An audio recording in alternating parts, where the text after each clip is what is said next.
Hello and welcome to MGP656, I want to say. I think that's what Pab just told me. I'm Sheepdog and Kev and Anna aren't in this week, so it's a Sheepdog and Pab episode. Say hello, Pabby. Yes, it is 656. Hello, everybody. I completely went blank. You told me it. I said it to myself a few times, and then I don't know. I wanted to say 566. I wanted to say everything different. It's confusing to me. God, we've been doing this a while, haven't we? Kev mentioned it would be episode 700 before we know it, and that just seems insane. Yeah, I was trying to do maths in. Is that 44 episodes? Something like that. Which Next for us year are at some probably point. years, yep. There you go. That's mad though. When we started doing this, I think we all thought it would be a very quick, we'll do it for a bit and then something else will pop up. But somehow it just keeps going and going. It's something for you. Go on. I'm going to ask you. I meant to ask you guys this off record, but I'm doing it on recording just for accountability now. In a couple of weeks, you got Sheepdog. It's the end of June. Is that right? That sound right? That's to how you? months work. Yeah, I'm trying to work out my maths now. I couldn't think what date it was.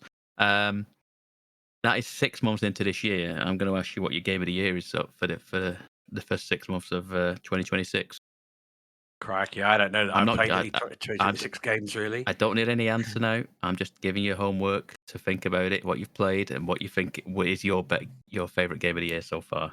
I'm going to ask Kev and Anna, but obviously they know that you've got a week ahead, like jump on them to this homework. Until they announced all the new games that were coming up, I was going through a process of feeling like 2026 has been a bit of a wash. But we know that Kev's will just be Vocopia, won't it? Yes, probably. It's Anna I'm more wondering. It's Anna I'm more wondering. I don't know what. I know you don't want the answer now, but I'm currently flicking through the releases of the year, just see if there's any that I've actually been gripped by. I do need to. I mean, maybe it's not the games. Maybe it's just me being a bit distracted or whatever. But yeah, nothing's really popping out. I hate all this because I feel a bit like I don't want to sound like a miserable git. Well, I just think when it was like a Silk Song at the end of September when that came out, I was excited then, and other games I've been excited about. I'm excited about the new Final Fantasy VII when that finally comes. But yeah, I'm not just a misery who actually hates all games. But it is just a weird time at the moment where it's not really games for me, it's games for other people, which is fine. I've not got a problem with that, but it's hard to then pick a game of the year when... I mean, it's only based on what you've played, and I know full well you played a game last week that you really enjoyed. Oh, yeah, but... Oh, I did really enjoy it. Yeah, I was going to say, would it be a game of the year? But then actually, I mean, it was really good. But Sheepdog, you're looking at it like, would it be a game of the year? It's down to what you've played. I'm saying to you, what have you played this year, and what is your favourite game you've played this year? It does not have to be like objective, like you know what I mean. It's not a definitive, like, you know what I mean. What is the best game of the year? Oh yeah, but I feel like I get mixed up on that kind of thing because sometimes I look at the list of stuff that I've played and I think, well, I enjoyed this one the most, but that's an absurd answer, and then I end up with a weird list. But sometimes I just play games and then I'm like, well, they were the games I played, but whether or not they would be my games of the year, they were just the best ones of the ones I played. I played a few games this year, actually. To be fair, I played that Mouse PI for Hire game. Yeah, I do need to play more of that. I didn't get super deep into it in the end, which it was fun. I want to play more of that. I need to go back to it. I keep forgetting that it's right there, and I should get on with it. Really, I was expecting it to take over more than it did. I thought that people were going to be raving about that, and it was going to be one of those. When like I mean, I'm only going for Cuphead because it's got the same rubber hose kind of art style. But when games like that come out, everyone is like, "Have you played this? Have you played this?" And it kind of travels like wildfire and becomes this well-known indie game. And I thought this had the potential to do the same, and it hasn't seemingly done that, at least not in any circles that I'm in, and that seems surprising, really. Maybe there's just too many games now for that to be more reliable, but I expected that to pop off a lot more than it did. Yeah, some games do though, don't they? Some games you think this is gonna be the next whatever, no, I'm not saying Hollow Knight, but I'm saying Hollow Knight The like next as in mega like stam. but then it just kind of comes and goes, and you go, okay, that was just it was like a drop in the ocean sort of thing. It didn't make any waves at all. Yeah, okay, well, I enjoyed it, but it's what it is sometimes. Other I than mean, when it first came out, I had a little dabble on Subnautica with Ollie, but I feel like I've not needed to play that. I've just had him telling me every single millimeter he's moved in it. Bless him. He comes down. He comes down and just says to me what we're up to, and I don't know what any of these words mean. And he'll just explain the entire evening's gaming to me, and then the next day I'll do the same thing, or we'll sit down for dinner and he'll tell me everything they've done since they've got in, and I'm like, right, I vaguely know what this game is about. It always seems to be some sort of Reaper Leviathan or whatever other creatures there are in this game. But he just yeah. finds parts and builds stuff and tries to get further into this rebuilding of his ship or whatever it is. But yeah, I vaguely know what's going on. But I'm like, I could have played this game quicker. I got him Undertale the other day, and he because it was only like a quid on Steam, and he'd been asking me to get it for a while, and I kept forgetting to have a look for it. And I just got an email saying like, "Oh, the Steam sale's on, and Undertale just happened to be there for like £1.20 or whatever." And I thought, well, I'll just buy it and then wait for him to notice it's on there. And eventually I told him it was on there because I don't know why I was really withholding the information. That seemed weird. Um, he was very excited. And so, when you think, if anyone's overhearing this conversation in the garden, they're going to think he's weird because he was telling me he was doing a pacifist route and he was like, I might do a genocide afterwards and try. And I'm like, no one knows what you're talking about except me. And you're sat there talking about how you're going to go through and do the genocide route perhaps. And then he's actually decided he doesn't want to do that. He's going to stick with his pacifist route that he's done and finished now and just leave that as the play through. And I'm like, that's cool. He said he didn't fancy doing it in the end. He felt like it would be just not very fun to go through and attack all the people that he hadn't been attacking all the way through. But again, every single time I spoke to him for the past week and a bit, it's just been details about this. I even said to him, I don't want to see how it ends because I will play it myself one day. Now I own it on Steam. But he was still talking me through the ending, like I understood what any of the characters were called or all of this. It's funny. I find it very endearing that he'll just probably tell me the entire plot and every mission of a game. I'm just there like half listening because I can't keep track. Mhm. So yeah, to go through this list, there's actually a few on here that I've been more engaged and aware of than. I'm glad you said this now, Pabby. If you'd have said to me how many new games have you actually participated in the past 6 months, I would have just shrugged and struggled.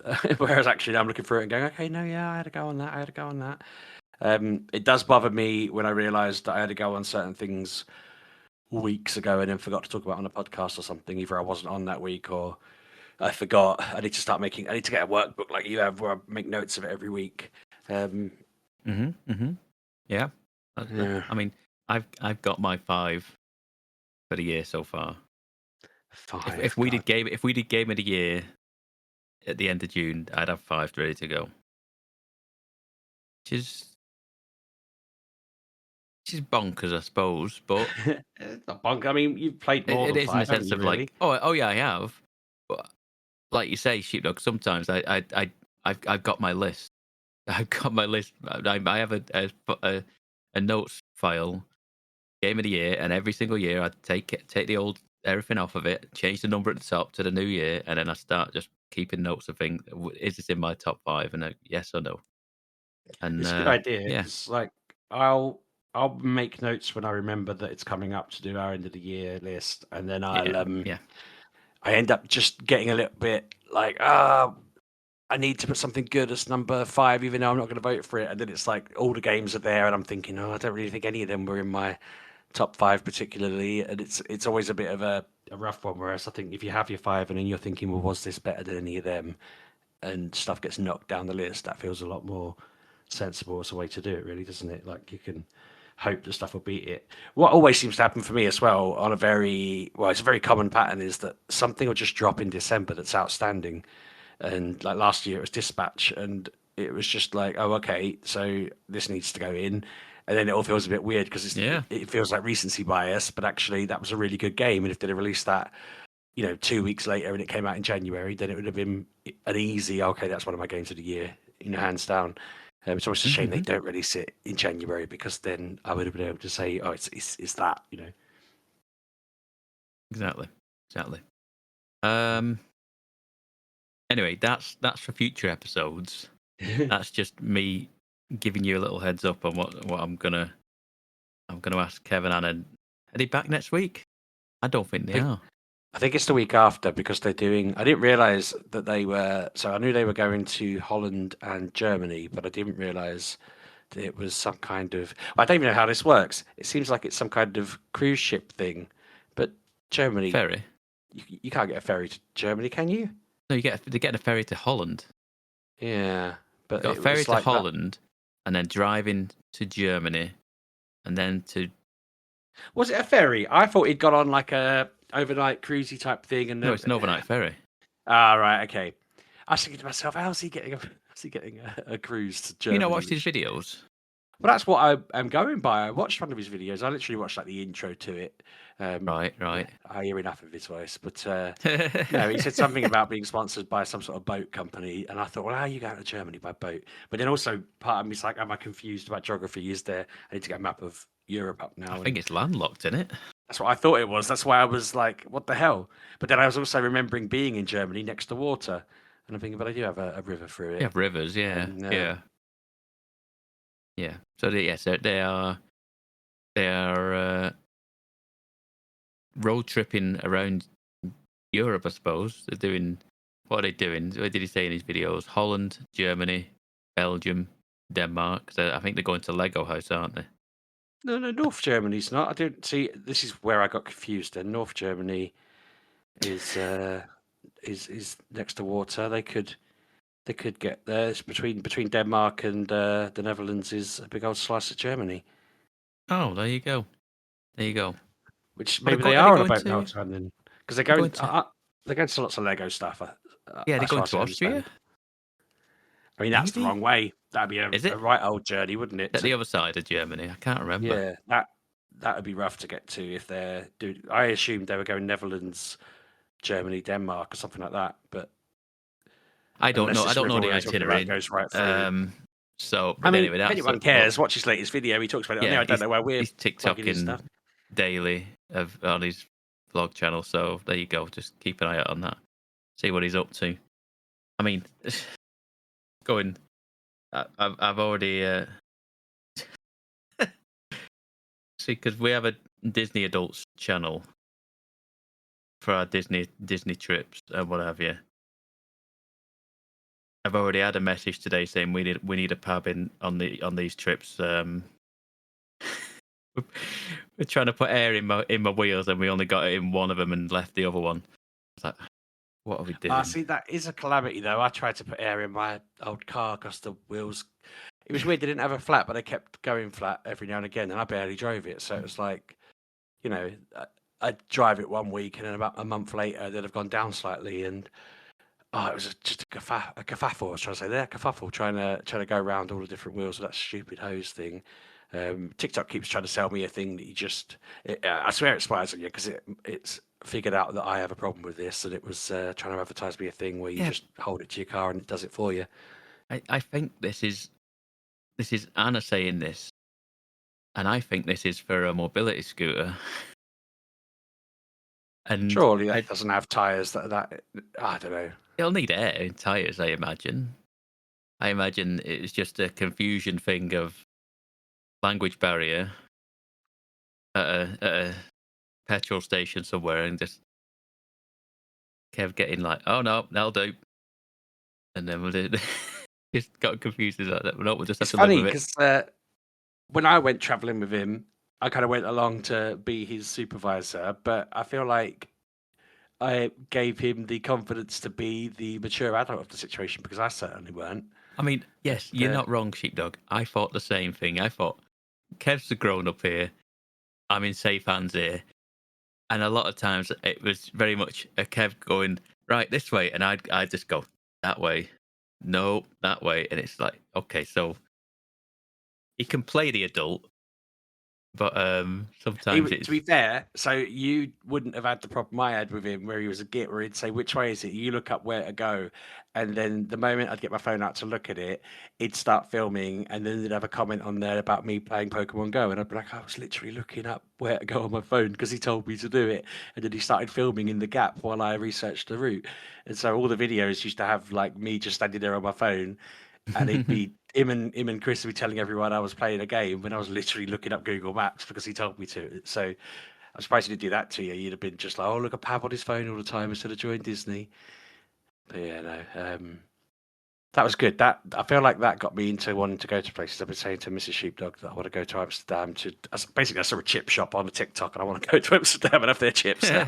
So the only reason I want to go, Kev was like, "Oh, I've had them," and I thought, "Oh, of course you have." But he said they were good. He said they got a bit moist at the bottom because the bag was too big for him, and I thought, well, I eat more than him. I'll be all right. But yeah. yeah, I feel like that's really my niche. They've just hooked me in. They showed me a bag of chips with cheese on them and some herbs, and I just thought, right, I'm going.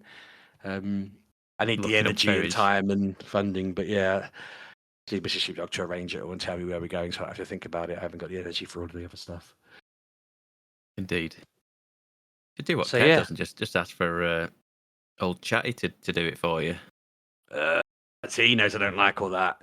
I've been dodging all that. I I just just I found hate. it amusing. I mean, you might not know about this, but he had an itinerary put in, and it made the itinerary, and he went, "Why is it not? It's not including all the parks." So he corrected it, and he went, and the chatbot was like, "Oh yeah, I didn't think you'd want to do that part because it's just opened and it'll be busy. Like, yeah, you're backtracking on you don't know stuff. It's just quite amusing, and it just makes its own mistakes. And it's like it tries to rationalize and explain itself out of a situation where it was wrong. It's just It's weird, isn't it? I hate it because it's always doing that. Mrs. Sheepdog did an essay, and she said to me she was struggling to find the references. And when we were looking up just where to get them, that came up as a suggestion. She just ask it to find references. And then when she did that, I looked up whether any of the references were real, and they're all fake. It just completely made it up. And oh, Smith 2009, and it was like, well, that's not how it works. They need to be real references, you stupid machine. So yeah, I mean, I know that's just me using it incorrectly in that scenario, but that is one of my well, that's few it. interactions with it, and it's just It's gibberish. it's always like the machine is just going off the internet. It's just learning off the internet, and people don't. I just don't get. People don't seem to realize the internet is full of wrong information and lies. So, the bot doesn't know that. So it's just going, here's the information, sight unseen, and going, there you go, take that. And it's like, but it's not right because people make stuff up. You know those scenes in films where like everyone's brainwashed and the person's talking at them and everyone's just like wide-eyed and oblivious. I had a moment like that where I'd written something and without asking me or interacting with me about it, one of my colleagues put it through an AI and just said make it 100 words shorter. And then they sent me this. Basically, they took what I'd written. I'd asked them to put it in a template for me. They paid someone $1,000 to make a PDF for them, which they didn't ask me about either. They just did it, and I was flabbergasted. When they sent it back, and it was just 100 words shorter, none of the sentences made any sense. And I spent hours trying to explain, like a whole afternoon, going back and forth, arguing about it. Where I was just like, it doesn't make sense. Like the sentence doesn't mean anything. Originally, it was talking about this thing, and now it doesn't mean anything. And we escalated it to a manager, and he read it through and was just like, seems. And I'm like, it doesn't seem fine. It doesn't make sense. Read it properly. And he's like, oh yeah, I see what you're saying, but does that matter? I'm like, well, yeah, it's an advertising thing for the company. You can't have it just say gibberish. And everyone who used AI frequently just saw that as completely fine. And I'm like, it isn't in English. It doesn't make sense. No, Very no, weird. exactly. So yeah, again, when he's using it to plan his trips, I'm like, surely you're just going to end up driving. I mean, I Well, think he's that's it. clever enough to check it I'm not through. gonna lie. I'm not gonna lie. It was a decent. It made an itinerary that there's a good rough first draft is what it did. It gave us what we needed, and we then kind of cut and pasted it around what we needed to do. So, like I say, it did a good first draft of what we did, and it kept, and like I say, I was very skeptical of it. Not necessarily just what ChatGPT did, but just the schedule in general. Because I said the second you get there, it'll all go out the window. And to fair play, it was pretty rigid. And what we did it as Yeah, there was we. no way Kev was going to go off his schedule, as he says. Like, he can't say schedule properly. Oh no, but it's just one of the things that like you say, like this on this day, this on this day. You're like, things will change. You'll want to do certain things, and plans will change. And they did slightly on certain things, but in general, it wasn't bad. It wasn't a bad, like say, rough. I feel that's what I feel about AI. I feel like it's a good rough first draft for things, but then you've got to do the work to get it polish it up and make it something, do something with it, sort of thing. You can't just ask it for something and then just bosh it out and go, yep, there you go, done. I think, bringing that on to gaming a little bit, I Mhm. think I don't agree for the most part anyway, just because it's not that hard to make a first draft yourself.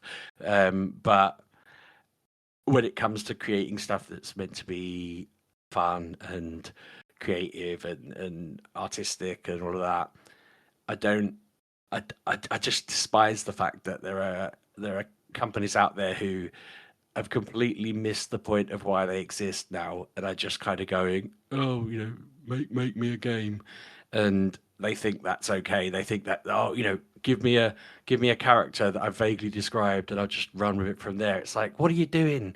You literally exist to make a cool thing that we want to play, and if you can't be bothered to do that, just stop. Don't just phone it in. Just stop.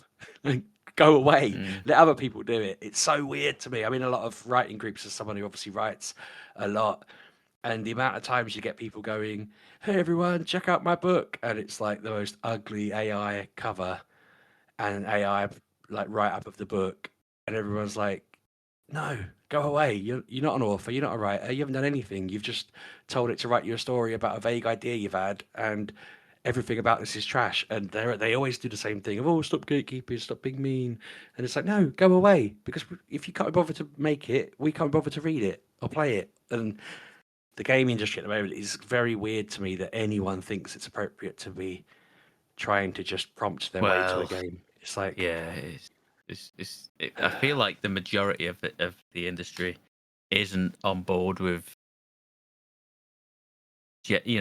generative AI.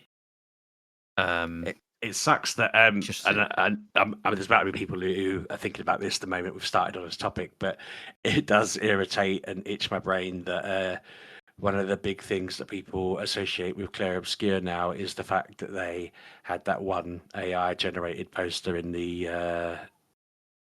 first release of the game. I don't know, you must be aware of this, right? I thought it was basically, like 10-part, wasn't it? No, that yeah, kind of just slipped through the net. I was because a couple of my friends haven't played it yet, and then they were immediately put off it by the fact that they thought, so that this got hyped to death that they'd done this thing with Gen AI, and so I was like, right, I need to understand what this is now, because to me this game's amazing. And the way I understood the story from looking into it was that they got, so as part of making the game, they got given a grant by I think it was Unreal, and there was a new Unreal engine came out, like 5.5 or whatever it was, and they got invited to do like a demo of this new tech before, like, pre-release, and part of that was, here's some of the plugins that can be used with this, and they'd been trialing them and whatnot, and then they'd made their decision after that they knew what they wanted to work with, and they didn't want to work with AI, and they had no interest in using any Gen AI in the game and all of this, and then off they went and made it. And when they were chucking in the placeholders for different bits of bobs, when they're building the framework of the Paris that's at the start of the game, one of the random pieces of paper on a wall happened to be a picture that they'd made during this trial on this specific day. And the moment anyone pointed out, they replaced it. They were like, yeah, we didn't want that in there. That's not meant to be part of the game. And then when they come to put themselves in for all these awards and everything, one of them just gave them the award and then obviously reversed it and said, oh no, we found out it's got this in it. But they were like, well, we were publicly talking about that back in, I think it was like April of that year. when the game first came out, they immediately were like, "Hang on, this wasn't supposed to be in here. We don't support this. We hate this. See you later," kind of thing. We've taken it out of the game already. I think it was in there for like 2 days, 3 days, something like that before it was patched out. And yeah, they didn't hide it. It was very open, but the way that got reported on at the time was all like, "Oh, they tried to hide it. They got caught. They got kicked out of an award." And it's like, no, this was dealt with months ago.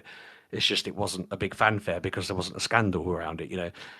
But I'm still, because people who aren't that interested in it or haven't really looked at the game, they just vaguely know now, oh, it's that game that got in trouble for using AI, and it's like, God damn it, that's literally like the antithesis of them. You know, they're very creative, they're very good. It's such a good game, and yeah, I'm a bit sad that I can't get up. I think they will play it eventually, but I've struggled to bring it up without them worrying about it. One of them is quite technical, so he's a bit like, "Oh, I don't really know what you mean by this." I'm like, "Look, I can't remember you know what I mean." I I'm mean, paraphrasing. at that point, Sheepdog, I just put him in front of the article that says this. It says exactly what you read, and go, there you go, read it. If you don't want to take that information, then take it or leave it. I'm Yeah, leaving you no, there exactly, with it. It's exactly. one of them.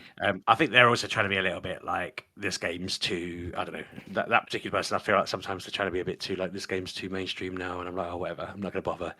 Not going to bother. Yeah. But no, I do feel like there's going to come a point though, like Final Fantasy games, Square Enix, they haven't used it in Rebirth, and as far as I'm aware, they haven't used it in Revelations, but I think they're using it in Kingdom Hearts. And obviously, Kingdom Hearts 4 was coming up, and they were using some sort of Gen AI in something recently, and that feels like a disappointment. Like, again, what are you doing? This is Square Enix are supposed to be like this company who have always they're the sort of ones who made all this effort and put loads of money into. We're going to make this character, and every single hair has been carefully crafted and coded into the game, and it's all individual strands and all of this like attention to detail. And now they're just like But prompt.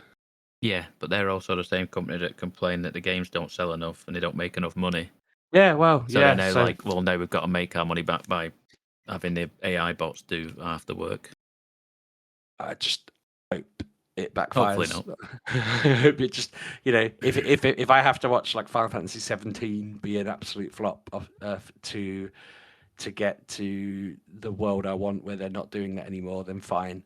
But I'll be disappointed if it just rolls on and becomes another thing along with like expensive DLCs and you know all that nonsense that we have to put up with now that we never used to have to put up with games. I feel like we just accept a lot of bad moves and cynicism and stuff like that we shouldn't really. But I don't know. This Yeah. seems like a point too far. Like Mhm. it shouldn't be in films, shouldn't be in books, shouldn't be in games. I just feel like what's the point at that point?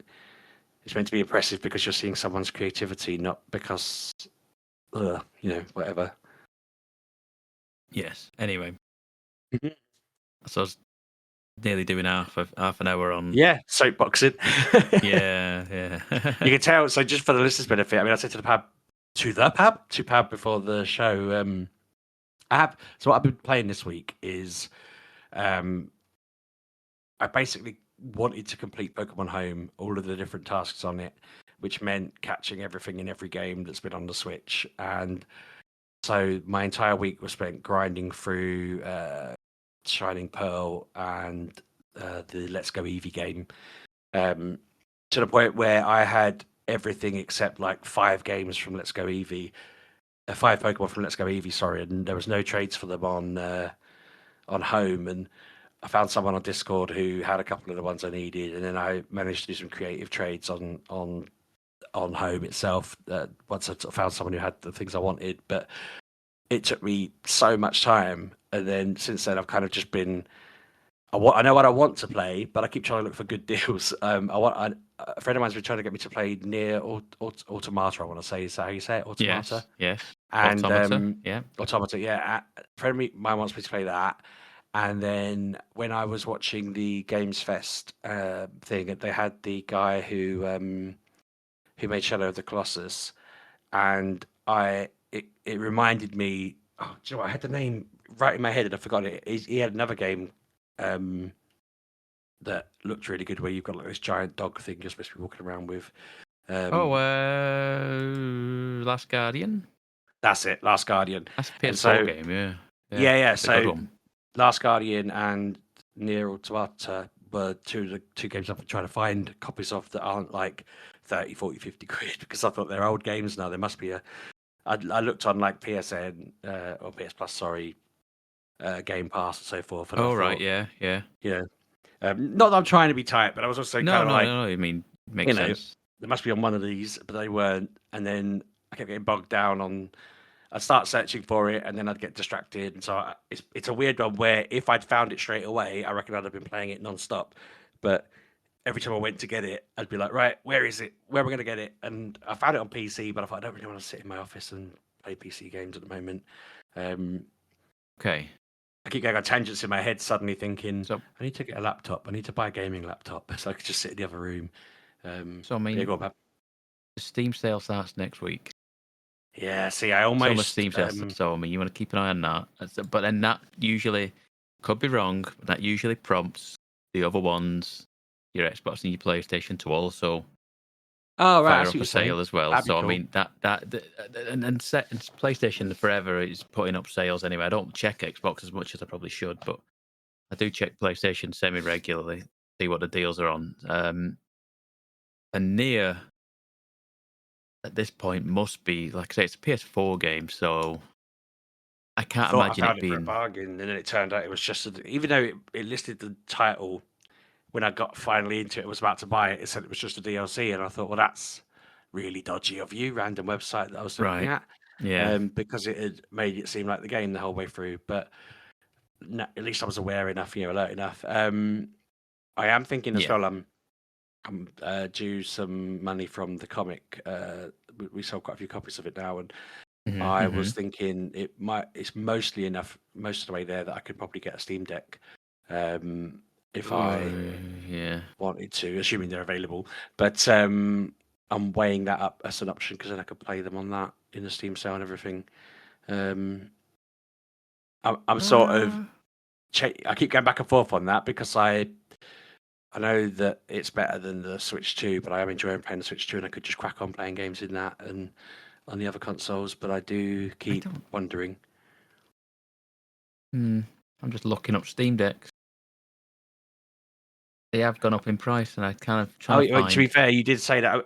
Although I'd been chatting to my mate about refurbs because they have the same length of warranty, Yeah. and I just kind of Let's try that figured again. if it plays up, See, this you'd says cash in your warranty and get a replacement, don't you? It's the job done. Steam Deck 389.99, but when you click on the Steam Deck, certified refurbished. Okay. Clicking through.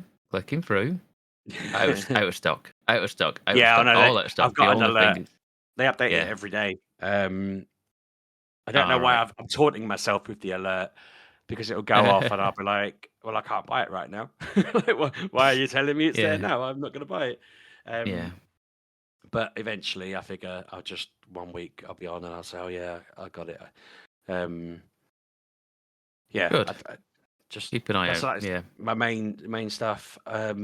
I feel like there's something I've forgotten again, but I'm not gonna sit here and try and think of it. If it comes to me, I'll interrupt. Not interrupt, but talk after you. But other than that, you can obviously tell us what you've been playing, what you've Okay. been up to. Yes. So, speaking of Steam, it is currently Steam Next Fest, which means there are thousands of demos out there right now across Steam for upcoming games or games that are coming in the next 12 months. And I've played a few. It surprised me a little bit, this one. It like crept up quick, the new Steam Next Fest. So I've not had a ton of time to like look through recommendations and stuff like that. So normally I like have a good look through recommendations on just view them all and just install a load of demos and then see what I get. Speaking of which, very quickly, let's have a look now. I'm just looking this game up that I got.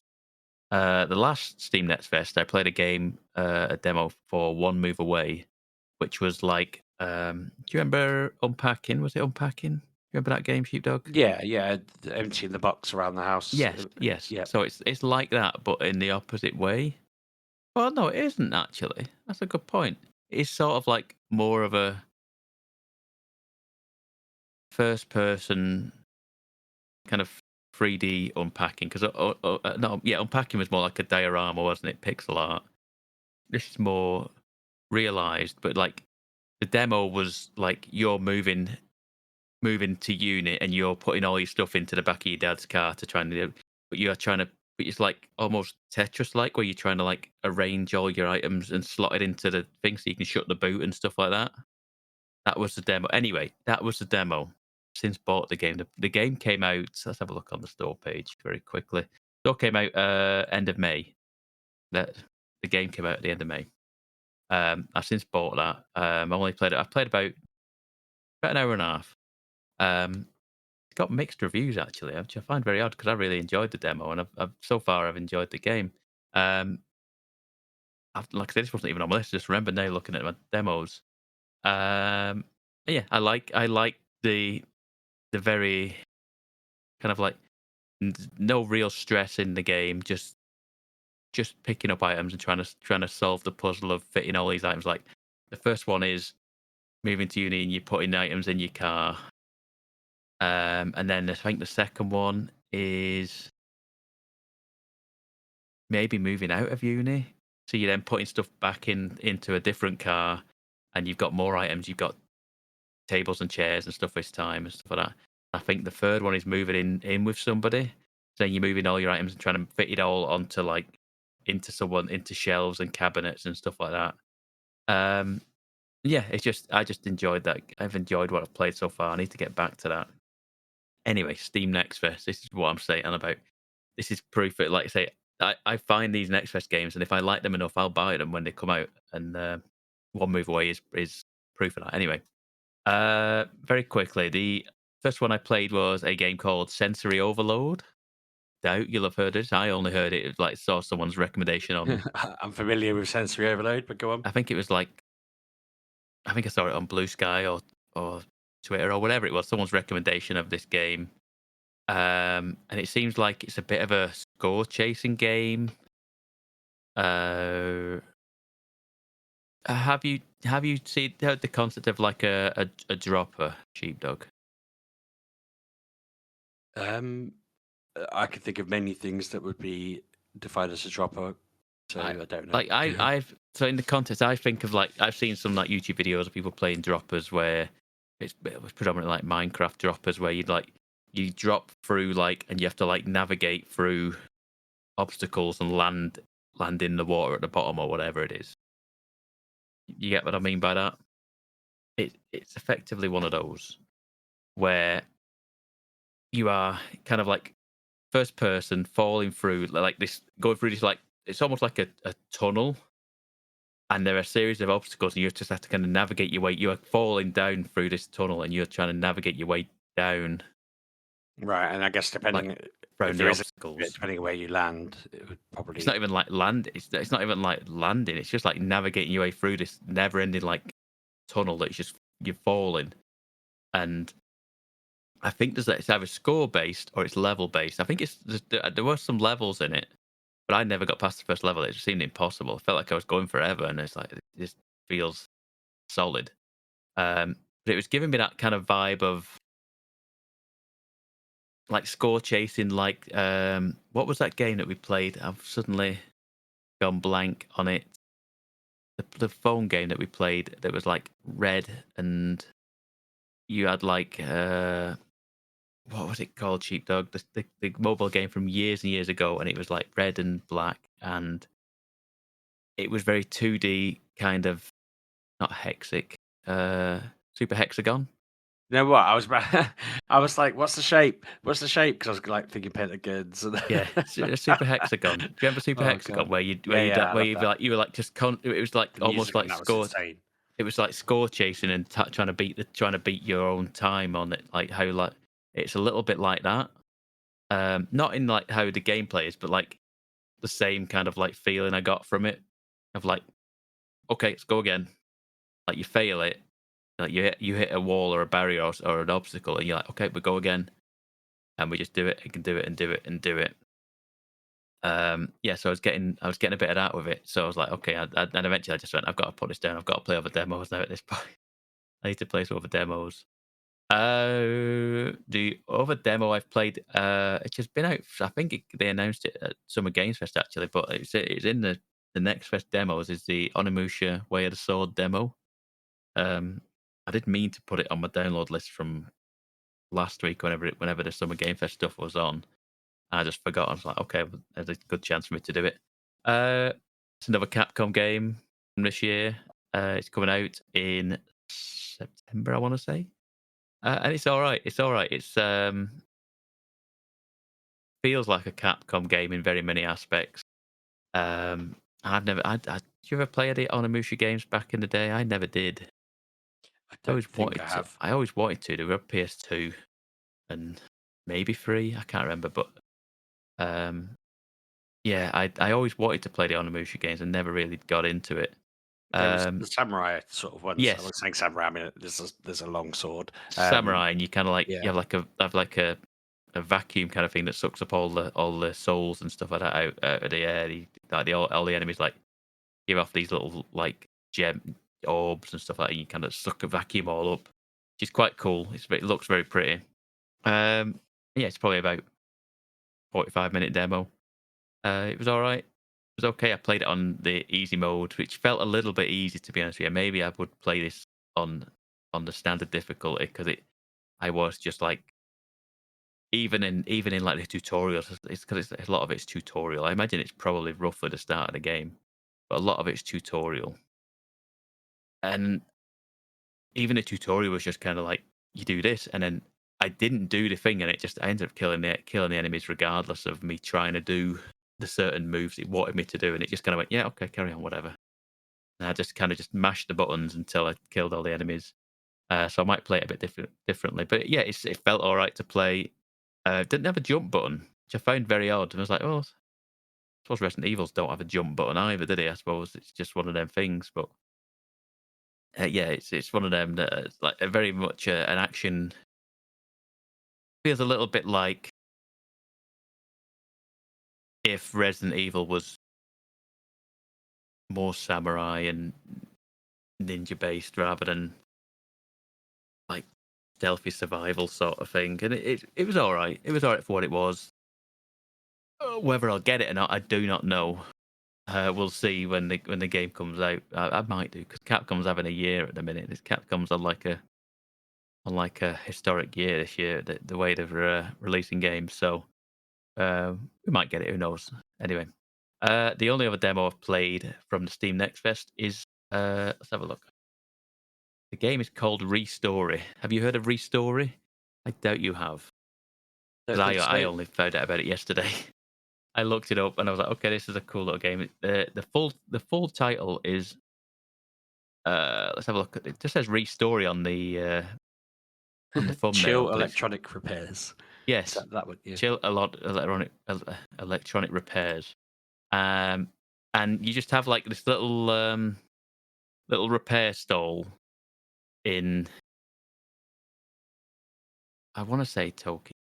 It's very Yeah. Japanese. Yeah. I'm reading the bio now. Yeah, there you go. So Mid you get like a little 2000s stall, Tokyo.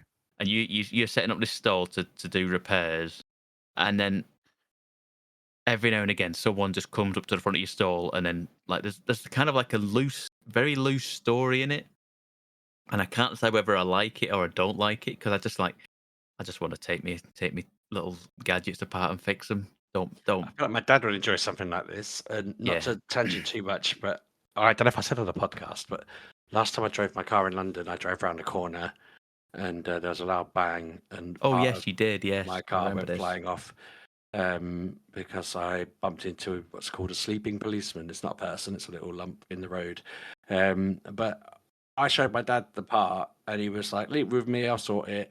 And then he's just been sending me pictures of like he made sure Mm-hmm. the shape of it was all right. He like I don't know what he did first off, but then once it was ready, he then got the paint and painted it, and then he added in the next thing, and then he sort basically he came back with this completely fine part.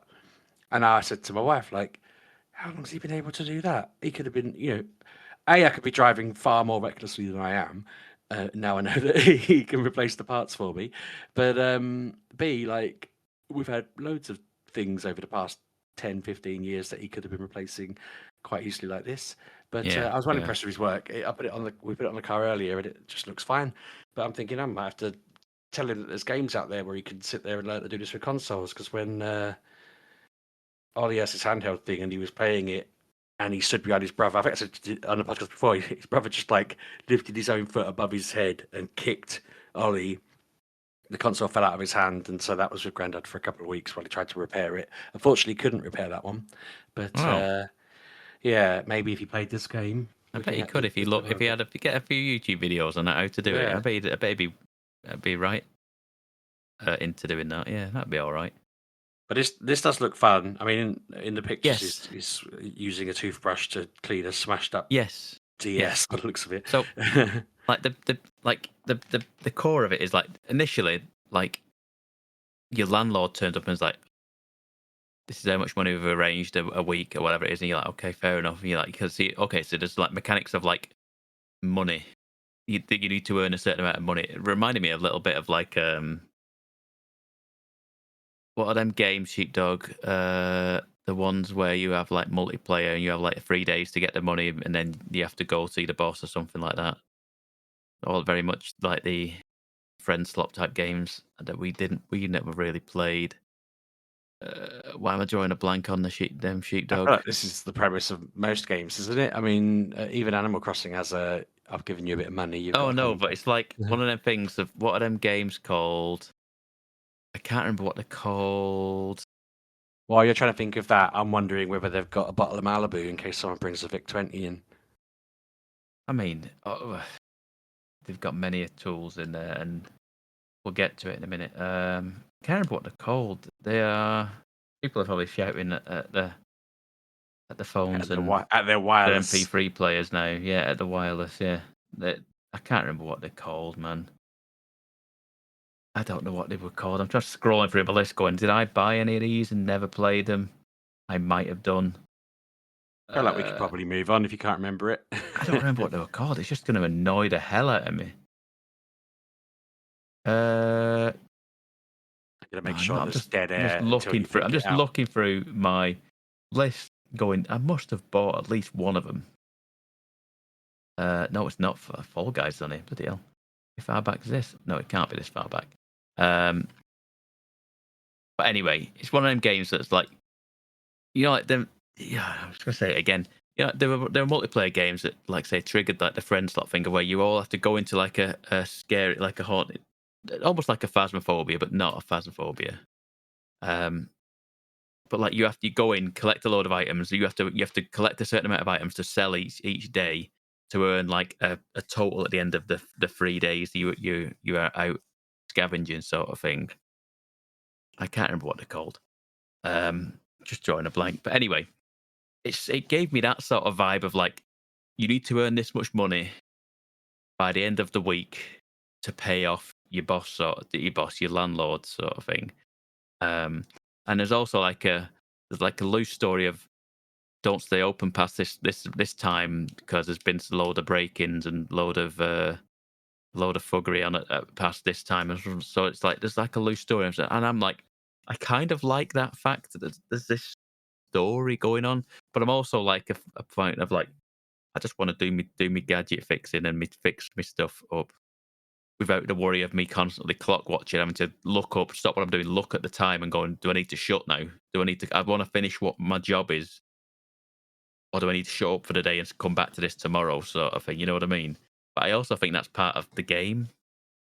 So like I say, I kind of like 50-50. But anyway, you do all you like take all your pieces, take all your items apart. Initially, it's like a phone. One of them, I think this could be published by Atari. I'm going to have a quick look at this because there is an actual Atari 2600 in the game, and I'm like, how have they got this? It's published by Tiny Build. I don't know if Tiny Build is part of Oh, yeah, Atari. what did they make? They didn't make the Rocket Town one, did they? I possibly well might have published it. I know they publish a lot of things, Tiny Build. So Yeah, they made Hello Neighbor. yeah, exactly. So they published a lot of things. So, but it was like, it's just like this. It's like a Nokia, but I think it's called it has a P instead of an N, so it says Pokia or something like that. But it looks just like a Nokia 3210. and you take the cover off, you unscrew the back, you take the battery out, you dust it all down, you clean it all up and whatever, and you get it all, you put it all back together, and it all just works. Then sometimes there's like an item that's like broke, there's parts broken in it, so you need to find a separate one to then to be able to swap the new parts. Basically get a spares and repairs one, and then put the working parts into the one that you're trying to fix, and then that's how you repair that one, sort of thing. So you have to go on your computer, go on like an eBay and look for like, it was like a basically like a Razor flip phone, and the backs were all broken and there were certain parts needed. So you have to go into like the eBay, buy one off of eBay. The postman comes and drops it off for you, and then you then take all the working parts out of that one, put it into your spares box, and then bring the original one back, and then just put all the new bits that you need out of your spares and repairs box, fix it up, and send that out as well. So you're earning money, but then you constantly like. I didn't get to this part in the demo where it's like you need to get a license to be able to fix PSPs or whatever it is they call PSPs. Someone wants you to fix a PSP for them, but you can't because you don't have a license for it. And I think that is just like a gate of like, you need to have the knowledge to do it. I don't know if it's an actual license to do this sort of thing. But then you also have this thing of that's like, I could just do this for hours, just keep taking orders, because you get people come up to the booth sort of thing and say, can you fix this for me? A Tamagotchi, fix a Tamagotchi. You also get orders come through online in email, and you take the email, and like I said, the postman comes, and he comes and takes these things. You know what I mean? Comes, brings them for you, takes them for you, drops the money off, and what have you. And yeah, I really enjoyed what I played of it. I liked what I played of it. This is probably a game I will get because it was very chill, very casual. But then, like I said, there is some sort of like weird looming like kind of story of like, don't stay open past this time, and make sure you have this money for the end of the week because it's payday sort of thing. It's one of them weird ones that I kind of like. I like what I'm playing, but I just kind of want to do the fixing up bit. I don't necessarily need the story bit for it, but I'm also a little bit intrigued. Yeah, I suppose it depends on how the payoff is with the story, isn't Exactly. it? I don't know Really? what it is. Because, like I said, there's a whole story to do with the postman as well that keeps turning up, and he's a dead nice guy who's like just he's trying to fix it. He's bought this phone for his wife, because she used to have it when she was younger or something like that, and he's going to surprise her, but it's a broken one. Can you fix it? So you end up fixing it, and like I say, you have to order parts and stuff like that. It's just an You're gonna be interesting hacking game, that but phone to find out who she's like talking to next, I ain't you? You I can see it never got happening. I never got to the part where I could buy the PSP license because I just didn't have enough money because I had to keep shutting every night because it's like you can't stay open past this certain time. So you have to like, and I was like, at a certain point, I was like, okay, you know what? I'm just stopping for now. I haven't got time to do this one. It's one of them things. It's like I wish they had more time for it, but it's what it is. But I like I say I enjoyed what I played of it. The other demo I've played is on the Switch. The Star Fox demo is out. By the time this podcast is out, I think it's out next week. The Keep new seeing Star this Fox come up. game. I keep thinking, do I want to try this demo? It's I worth trying. I've only ever played the original Star Fox that was, the very wiry SNES game, Yes. which just felt like you were living in the future when that came out. And then one of the GameCube ones, I want to say, that was Yeah. like Which 3D and you ran around yeah. as Star Fox. Is this? I'm guessing this is more like that, This right? is a remake of the N64 game, which is Right. Okay. considered the best Star Fox game. I never really played it. I must have done it at some point. I think they came out on 3DS at some point. They released Star Fox 64 on the 3DS, and that was okay. But it looks very nice. It's a very pretty game. It does. It actually surprisingly like. I know they're upping their level because the Switch 2 is stronger and better and so forth, but yeah, it is impressive how much difference it makes. Like, I can't really articulate this properly, I guess, but I just was surprised at the level of quality that you were seeing. Really, I guess Yeah. it's what they're Hmm. capable of, and Yeah. hopefully that will build as they get better at pushing the tech. I feel like again, one of my friends who works in gaming tends to talk like the Switch 2 is difficult to work with and a mess to work with, and I think it is a bit of a licensing problem and to work with, and they do force devs to work in weird ways or to emulate in weird ways that affect the performance of their games and that kind of thing. But ignoring that kind of thing, the games that I've played on it work like a dream and seem to play really well and look really good. So yeah, I'm glad Yeah, to see that yeah. their own ones are doing all right. It sounds like Nintendo need to get out of their own way a little bit if they want to let everybody else be able to build on it properly. Yeah, yeah, it's an all right game for what it's one of the things that's like I just don't know whether the game is for me. It's like just an on rails shooter, very much akin to like I say, very much like the older ones. But like I say, it looks very nice. Plays relatively straightforward. I had a decent time playing the demo.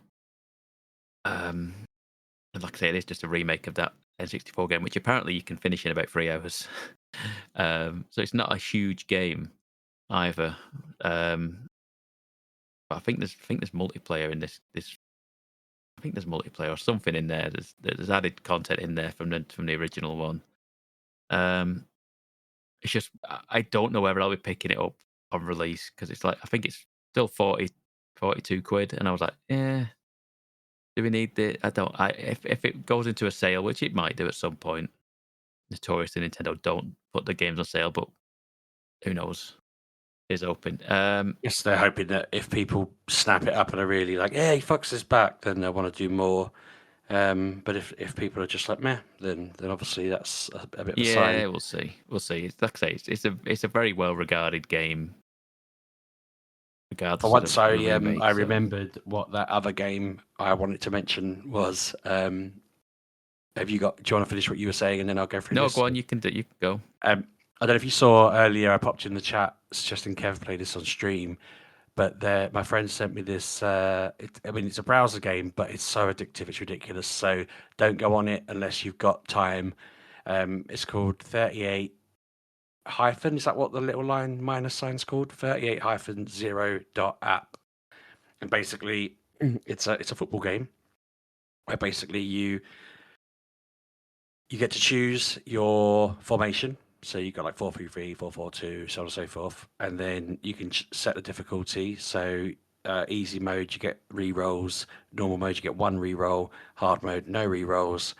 You get to either show ratings of players or not have the ratings of the players. So I turned that off, and then you get to pick whether you want to get the players at their peak, regardless of where you're buying them from, or whether you get them at the state they're in the year you get them. And this will make sense in a minute. And then you can set the time frame you're working with, and then you basically Okay. start your draft. And the idea is that you spin the wheel, and so I've just done it. I'm playing it while I do this, and it says West Ham 2022 to 2023, and it lists every player that was in their squad that year.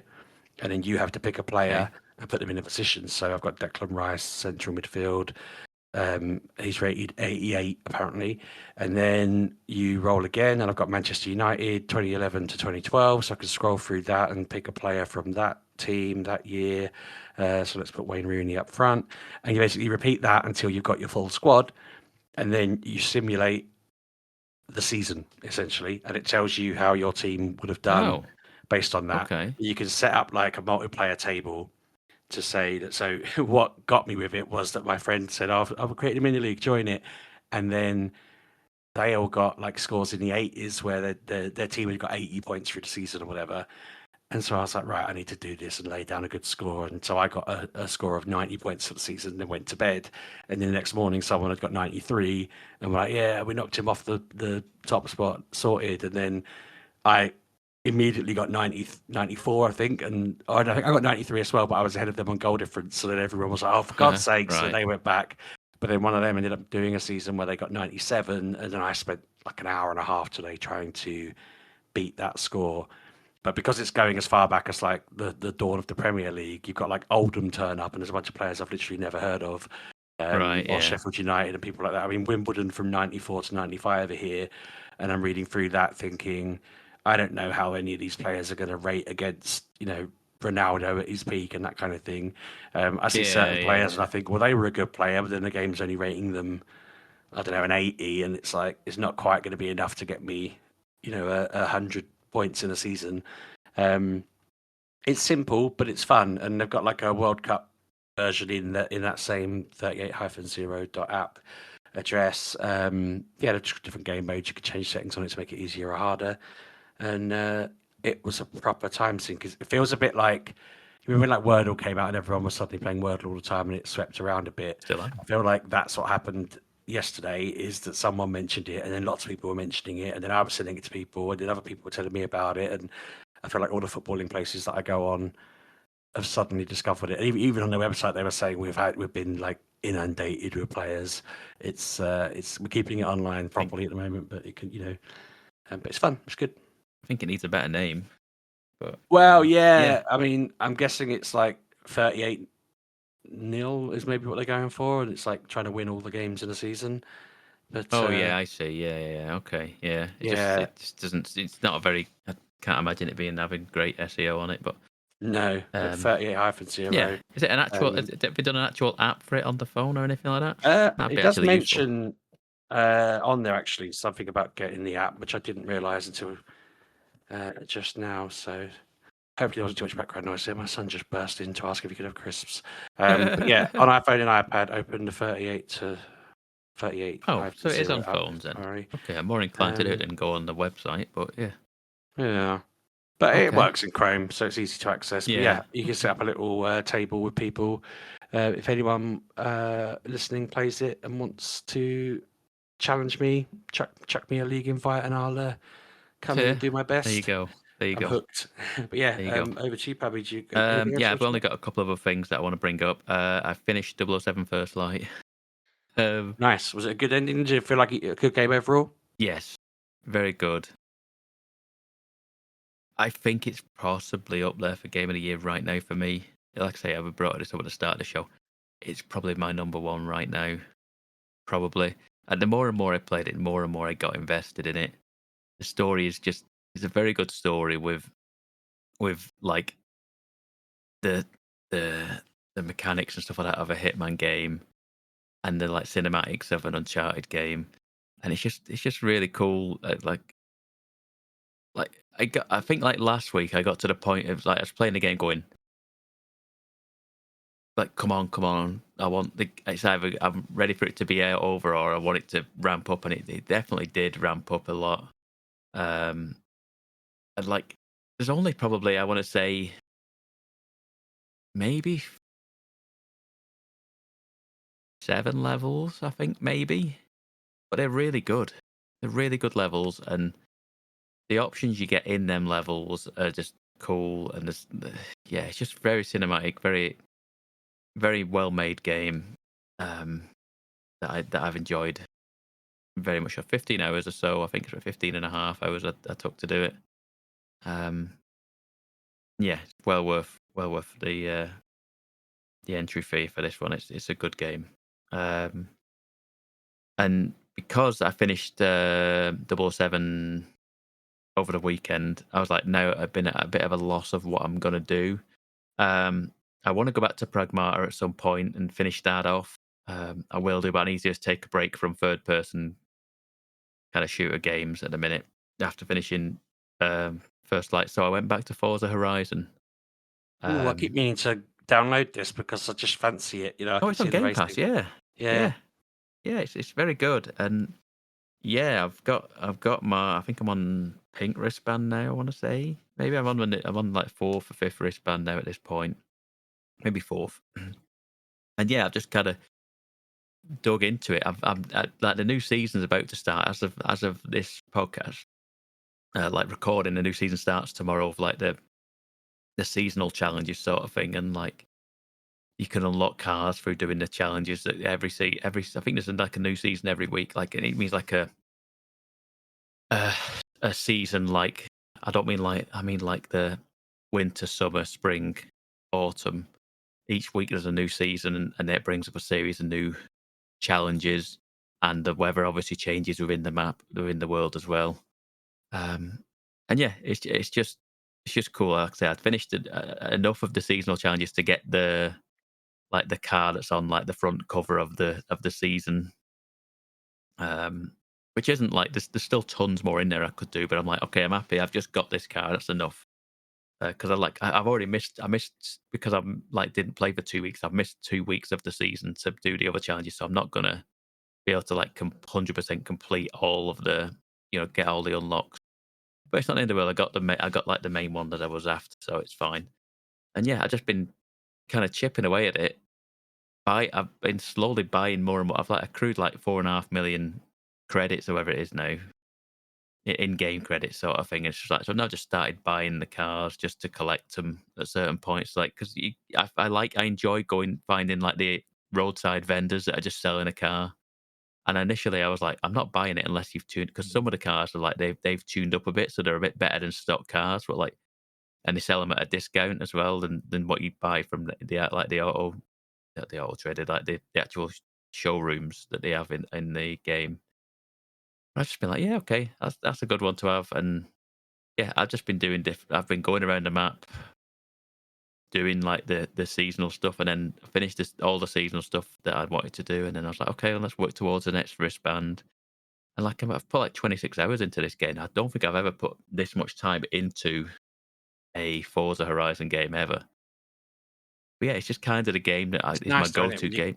when you do get into a racing game and you're just like, yeah, collecting other Yeah, cars and yeah, getting good. it's like Yeah. sometimes like I've been avoiding the drift stuff completely because I don't really like doing the drift zone stuff.